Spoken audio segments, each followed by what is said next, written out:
नमस्कार दोस्तों, आज हम बात करेंगे भाग्य बड़ा या कर्म, फेट बिगर और कर्मा।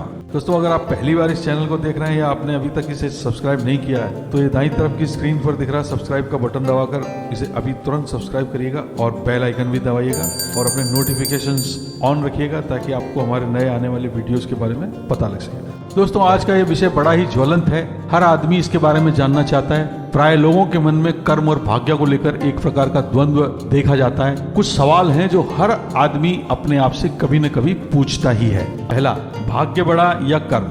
दूसरा, कर्म करना चाहिए या भाग्य से सब कुछ मिल जाएगा।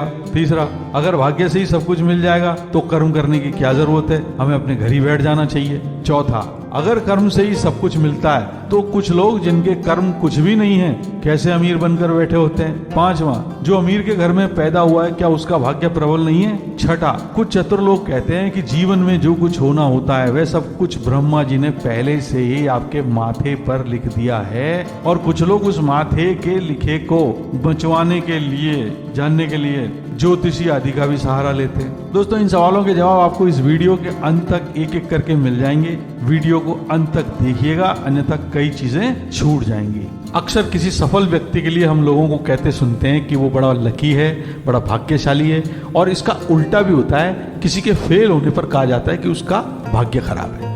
खुद को भाग्य के भरोसे वही छोड़ता है जो कर्म नहीं करना चाहता। कर्म करने से ही भाग्य बनता है। रोमन फिलोसोफर सेनेका के अनुसार जब अवसर तैयारी से मिलता है तो वह भाग्य होता है। When opportunity meets preparation or work, it is luck or fate।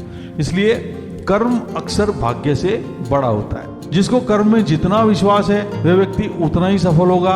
हाथ पर हाथ रखकर बैठे रहने से नहीं भाग्य साथ देता है और नहीं कर्म होता है। तुलसीदास जी ने लिखा है, कर्म प्रधान विश्व रचि राखा, जो जस करई सो तस फल चाखा। यानी जो जैसा कर्म करेगा उसको उन्हीं कर्मों के अनुसार फल भी भोगना पड़ेगा। यही संसार का विधान है। न्यूटन के नियम से हर एक्शन का एक बराबर और विपरीत रिएक्शन होता है। तो कर्म हुआ है तो रिजल्ट तो आएगा ही, और ये रिजल्ट कहीं पॉजिटिव आएगा और कहीं नेगेटिव आएगा, और वही भाग्य कहलाता है। कर्म से भाग्य को बदला जा सकता है। भाग्य के भरोसे एक समय का भोजन भी संभव नहीं है। लोग कहते हैं कि जो भाग्य में लिखा होता है वही होता है, पर भाग्य लिखता कौन है? क्या भगवान हमारा भाग्य लिखते हैं? नहीं, हम अपना भाग्य खुद अपने कर्मों से लिखते हैं। जब विल्मा रुडोल्फ को पोलियो हुआ और कैरोली टकाक्स जिस हाथ से शूटिंग करते थे उस हाथ में हथगोले का विस्फोट हो गया तो वो हाथ बिल्कुल बेकार हो गया उनका। तो लोगों ने यही कहा होगा, देखो इनका भाग्य कितना खराब है, पर दुनिया जानती है इन्होंने कैसे कर्म करके अपना भाग्य बनाया। और दोनों लोगों ने आत्मशक्ति के बल पर अपने अपने स्पोर्ट्स में ओलंपिक में गोल्ड मेडल जीता और कर्म की महानता को सिद्ध किया। दोस्तों, विल्मा रुडोल्फ की कहानी जानने के लिए आप हमारा video can your faith really move the mountains, और कैरोली टकाक्स की कहानी जानने के लिए आप हमारा वीडियो किसी भी काम में कैसे सफल हो देखिएगा। कई बार जिसे हम भाग्य समझकर दोष देते हैं वो हमारा गलत निर्णय या डिसीजन होता है। उदाहरण के लिए किसी बच्चे की रुचि लेखक बनने की है, पर उसके माता पिता के दबाव में या दोस्तों के कहने पर बच्चा गणित ले लेता है। निश्चित तौर पर वो उतने अच्छे नंबर नहीं लाता है, हो सकता है फेल भी हो जाता है। अब परिवार के लोग सबसे ये कहते फिरते हैं कि मेरा बच्चा तो दिन रात पढ़ता है, पर क्या करे भाग्य साथ नहीं देता। मैंने ऐसे कई बच्चे देखे जिन्होंने 3-4 साल तक मेडिकल या इंजीनियरिंग की रोते हुए पढ़ाई की और बाद में लाइन चेंज की और बाद में खुशहाल जिंदगी जी। बाकी उसी को बेमन से पढ़ते रहे, असफल होते रहे और भाग्य को दोष देते रहे। क्या आपको नहीं लगता हम ही हैं जो भाग्य की ब्रांडिंग करते हैं? एक बूंद के भाग्य में क्या है वो धरा पे गिरकर मिट्टी में मिल जाएगी या सीप में गिर के मोती बन जाएगी, ये तभी सुनिश्चित होगा जब वो बादलों को छोड़ने का कर्म करेगी। ठीक उसी प्रकार हम मनुष्यों के भाग्य में कितना है ये कर्म करने पर ही पता लगता है। अतः भाग्य एक ताला है और कर्म उसकी चाबी। दोस्तों, रविंद्रनाथ टैगोर ने भी कहा है कि जो हमारा है वह हमारे पास आ जाता है, मगर तब जब हम उसे ग्रहण करने की क्षमता पैदा करें। Everything comes to us that belongs to us if we create the capacity to receive it. और वो क्षमता हम कर्म करके पैदा करते हैं। स्वामी विवेकानंद ने भी कहा है कि हम आज जो कुछ भी हैं उसके लिए हम ही उत्तरदायी हैं। हम जो कुछ होना चाहें वह हो सकने की शक्ति हम में है। यदि हमारा वर्तमान रूप हमारे पूर्व कार्यों का परिणाम है तो निश्चय ही अपने आज के कर्मों द्वारा हम अपना भविष्य का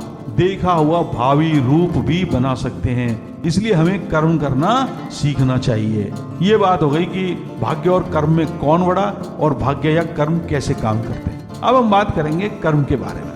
हम अच्छे बुरे जो भी कर्म करते हैं उन विचारों के वाइब्रेशंस वायुमंडल में चले जाते हैं। हमारा मन उन विचारों के वाइब्रेशंस के लेवल पर आ जाता है और उस फ्रीक्वेंसी के और विचारों को वायुमंडल से आकर्षित करता है। यही कारण है कि अत्याचारी व्यक्ति और ज्यादा अत्याचार करता है और अच्छे कर्म करने वाले और अच्छे कर्म करते हैं। ये विचारों की वेव्स वायुमंडल में सैकड़ों हजारों वर्षों तक घूमती रहती हैं। जब उन्हें अपने वाइब्रेशन लेवल वाला कोई मिलता है तो वे उसमें प्रवेश कर जाती हैं। बुरा काम करने वाले के मस्तिष्क में अन्य बुरे विचारों की वेव्स जबरदस्ती प्रवेश पाने की चेष्टा करती हैं। इसलिए बुरे कर्म करने से हमें डबल नुकसान होता है।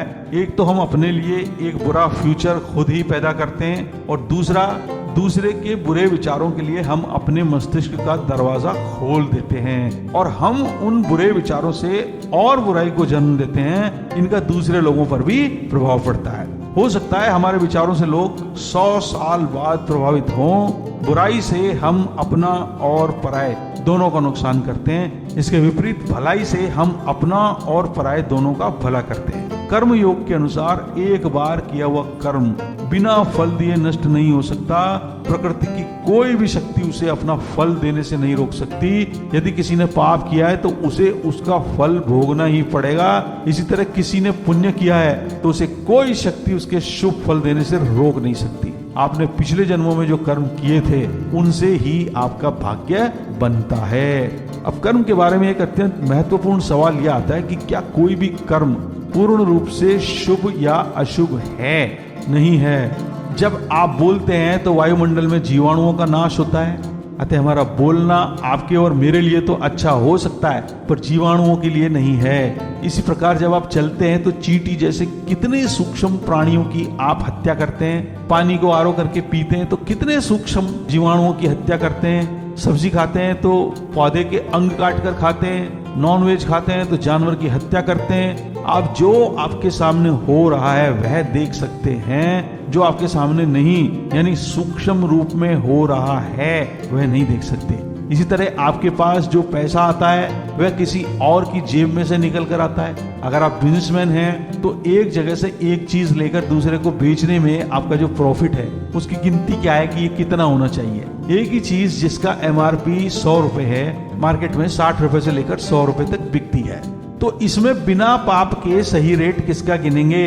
जब आप उस चीज को 90 रुपए में लेकर आते हैं और बाद में आपको पता लगता है कि वही चीज किसी दूसरी दुकान पर 60 रुपए में मिल रही है, तो आप उस दुकानदार को जिससे आपने 90 रुपए में वो चीज खरीदी बद्दुआ देते हैं कि नहीं? तो जो आपको महंगे भाव में चीज दे रहा है वह पाप कर रहा है या पुण्य कर रहा है? बड़े रिटेलर्स जैसे Amazon, रिलायंस और DMart MRP से कम कीमत पर सामान बेच रहे हैं, तो क्या ये छोटे दुकानदारों के पेट पर लात नहीं मार रहे हैं? या अगर ये पुण्य कर रहे हैं तो क्या छोटे दुकानदार ज्यादा कीमत में माल बेचकर पाप कर रहे हैं? यानी हम लाख कोशिश कर लें पूर्ण रूप से शुभ और अशुभ कर्म ढूंढना और करना संभव नहीं है। ये मैं नहीं कह रहा हूं, स्वामी विवेकानंद ने अपनी कर्मयोग की किताब में कहा है। ये स्क्रीन पर उसका फोटो है, आप भी उसे पढ़ सकते हैं। अगर हम कोशिश करें कि नितांत शुभ या अशुभ और हिंसात्मक और अहिंसात्मक कर्म ही करेंगे तो हमारे लिए खाना पीना सांस लेना ही असंभव हो जाएगा। बिना दूसरे का भोजन छीने हम अपना पेट नहीं भर सकते। भगवत गीता का ऐसा कहना है कि हमारे जीवन मात्र से अन्य जीवन संकुचित होते हैं। जब पाप पुण्य का यह हिसाब है तो स्वतः सिद्ध है कि कर्म में अहिंसात्मक पूर्णता यानी कंप्लीट नॉन वायलेंस कभी प्राप्त नहीं हो सकती। भगवत गीता में हम बार बार पढ़ते हैं कि हमें अविराम कर्म करना चाहिए और सभी कर्म स्वभावतः पाप और पुण्य का मिश्रण है। हम ऐसा कोई काम नहीं करते जिसमें किसी अंश में अच्छाई न हो, ऐसा भी कोई काम नहीं जिसमें कहीं न कहीं किसी को हानि पहुंचाने की संभावना छिपी न हो। जो भी काम किया जाता है उसमें अच्छाई और बुराई दोनों होती है। अतः कोई भी कर्म करने से दोनों का कर्म उत्पन्न होगा और हमें पाप पुण्य दोनों का फल मिलेगा। पुण्य का फल शुभ और पाप का अशुभ होगा। आपकी सोच से कर्म बनता है और कर्म से भाग्य बनता है। तो सबसे ज्यादा ताकत आपकी सोच में है। तो सकारात्मक सोच आपके कर्म और भाग्य दोनों को बदल देगी। कोई व्यक्ति अपने संचित कर्मों के फल से किसी अच्छे, बड़े और संस्कारी घर में जन्मा है तो उसके कर्म अगर अच्छे नहीं है तो वह अपने संचित कर्मों के भंडार को ही खाता जाएगा या एग्जॉस्ट करता जाएगा। और जैसे ही वह संचित कर्म या स्टोर्ड कर्म खत्म हुए वह रोडपति हो जाएगा। ऐसे कई लोगों को हमने देखा है जो भाग्य से तो बड़े व्यक्ति बने पर अपने कर्मों से वापस सड़क पर आ गए। तो बनने और बिगड़ने की ताकत आपके कर्म से ही पैदा होती है। लोग जिस भाग्य के भरोसे बैठे हैं वह भी उनके पूर्व जन्मों के कर्मों से ही बना है। अतः केवल भाग्य के भरोसे रहना और कर्म नहीं करना ठीक नहीं है। अगर आज आप अपने भाग्य से सुखी हैं तो उसका फायदा उठाइए और अपने संचित कर्मों के भंडार में नए अच्छे कर्म डालिए जो आपको इस जन्म में और अगले कई जन्मों में भी फायदा देंगे। दूसरी बात सोचने की है कि कर्म का अंत क्या है। जब हम शुभ अशुभ कर्म अलग से ढूंढ ही नहीं सकते तब फिर कर्म कैसे करें ताकि इस शुभ अशुभ के चक्कर से छूट जाएं। तो इसके लिए भगवत गीता के अनुसार कर्म में आसक्ति छोड़कर कर्म करें तो इस चक्कर से छूट सकते हैं। इसका सबसे आसान तरीका है निस्वार्थ परोपकार करना। जैसे ही हम निस्वार्थ परोपकार करते हैं हम अपने आप को भूलते हैं। हमें अपनी मैं को ही भूलना है। कहते हैं ना कि आपकी आत्मा और भगवान के बीच में ये आपकी मैं है। जिस दिन ये खत्म हो जाएगी आप खुद भगवान हो जाएंगे। तीसरा एक और महत्वपूर्ण सवाल है कि दुनिया में हर कोई कर्म किस लिए कर रहा है, उसका कर्म करने का कारण क्या है। आप कहेंगे कि लोग धन दौलत प्रसिद्धि स्टेटस और पावर के लिए काम कर रहे हैं। नहीं, ऐसा नहीं है। स्वामी विवेकानंद कहते हैं कि हम कर्म स्वतंत्रता के लिए करते हैं, फ्रीडम के लिए करते हैं। हर वस्तु स्वतंत्रता चाहती है। वास्तव में सृष्टि इस स्वतंत्रता के लिए किए गए संघर्ष का ही परिणाम है। इस प्रवृत्ति से प्रेरित हो ऋषि ईश्वर की उपासना करता है, चोर इसके लिए चोरी करता है, हम इसके लिए नौकरी काम धंधा करते हैं। जब कर्म की लीक उचित नहीं होती यानी परंपरागत नहीं होती तो हम उसे अशुभ कहते हैं, जब उचित होती है तो शुभ कहते हैं। ऋषि अपने बंधनों से छूटना चाहता है इसलिए उपासना करता है। चोर इस भावना से पीड़ित होता है कि उसके पास अमुक वस्तुएं नहीं है, वह इस इच्छा से छूटना चाहता है, मुक्त होना चाहता है, इसलिए वह चोरी करता है। हम पैसे के अभाव में गरीब न हो जाएं, उससे स्वतंत्रता के लिए काम करते हैं। कोई अमीर आदमी अमीरी की दौड़ में पीछे न रह जाए, इस सोच से मुक्ति के लिए काम करता है। मुक्ति या स्वतंत्रता प्रकृति का एकमात्र लक्ष्य है। वह जड़ हो या चेतन, हर कोई मुक्ति के लिए प्रयत्नशील है। ऑफ कोर्स ऋषि की मुक्ति चोर की मुक्ति से भिन्न है। ऋषि की मुक्ति से उसे अनंत अनिर्वचनीय आनंद मिलता है, जबकि चोर की मुक्ति उसे और बंधनों में बांध रही है। प्रत्येक स्वार्थपूर्ण कर्म हमें स्वतंत्रता से दूर ले जाता है और निस्वार्थ कर्म उसके और पास।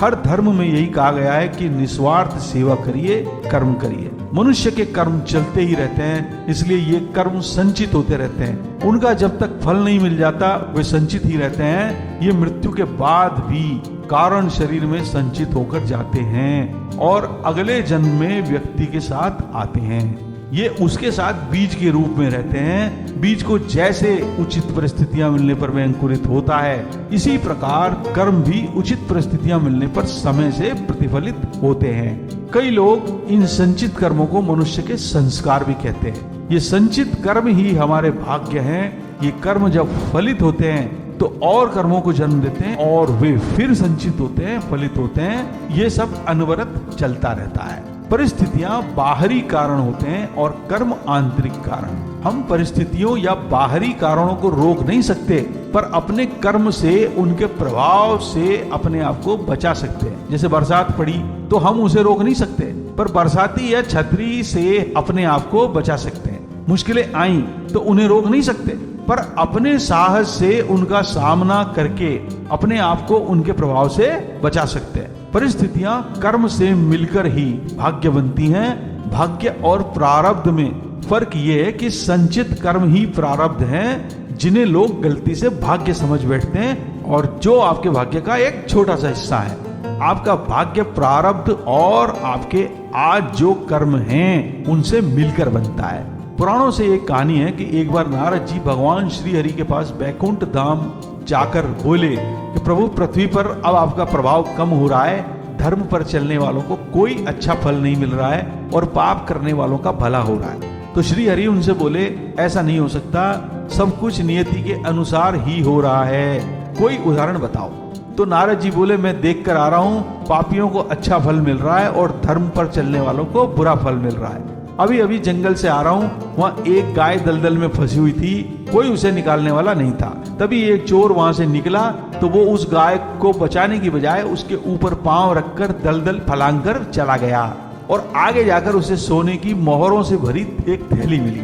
और दूसरी तरफ एक ब्राह्मण ने आकर बड़ी मेहनत करके गाय को दलदल से बाहर निकाला, पर आगे जाकर वह खुद एक गड्ढे में गिर गया। बताइए ये कैसा न्याय है? तो भगवान उससे बोले, उस चोर को तो बहुत बड़ा खजाना मिलने वाला था, परंतु उसके इस कर्म की वजह से उसे केवल कुछ ही मोहरें मिली, और उस ब्राह्मण की तो मृत्यु होने वाली थी, पर उसे खड्डे में ही गिरना पड़ा। तो दोस्तों, निष्कर्ष ये निकला कि मनुष्य के कर्मों से उसका भाग्य बदल सकता है, इसलिए मनुष्य को कर्म करते रहना चाहिए। आपके प्रारब्ध के साथ आपको कुछ तो पुराने अच्छे कर्मों के फल अपने आप मिल जाएंगे, पर उनके भरोसे तो आप जीवन भर इंतजार नहीं कर सकते, और पता नहीं कितने और कौन से अच्छे कर्म हमारे पिछले जन्म के हों। परंतु अगर हम इस जन्म में अच्छे और बड़े बड़े कर्म करते हैं तो निश्चय ही इस जन्म और अगले जन्मों के लिए भी हम अच्छे फल संचित या इकट्ठे करेंगे। पर अगर इस जन्म में अच्छे कर्म नहीं किए तो ये और इससे अगला जन्म भी गंवाएंगे। अतः इस जन्म में कर्मशील बनिए और अपने जीवन को जहां आप ले जाना चाहते हैं कर्म करके ले जाइए। दोस्तों, आप अपने कर्म करके सभी गोल प्राप्त कर सकें और अपने आने वाले जन्मों के लिए अपना भाग्य बना सकें, इसके लिए मेरी शुभकामनाएं आपके साथ हैं। May God bless you all. दोस्तों, आज इस वीडियो में बस इतना ही। अगर ये वीडियो आपको अच्छा लगा हो तो इसे लाइक करिएगा, दूसरों के साथ शेयर करिएगा, नीचे कमेंट बॉक्स में अपने कमेंट दीजिएगा, और अगर आप पहली बार हमारे चैनल पर आए हैं तो इसे अभी सब्सक्राइब करिएगा और बेल आइकन भी दबाइएगा और अपने नोटिफिकेशंस को चालू रखिएगा, ताकि आपको हमारे नए वीडियोस के बारे में जानकारी मिलती रहे। आपसे मुलाकात होगी हमारे अगले वीडियो में, तब तक के लिए नमस्कार, धन्यवाद।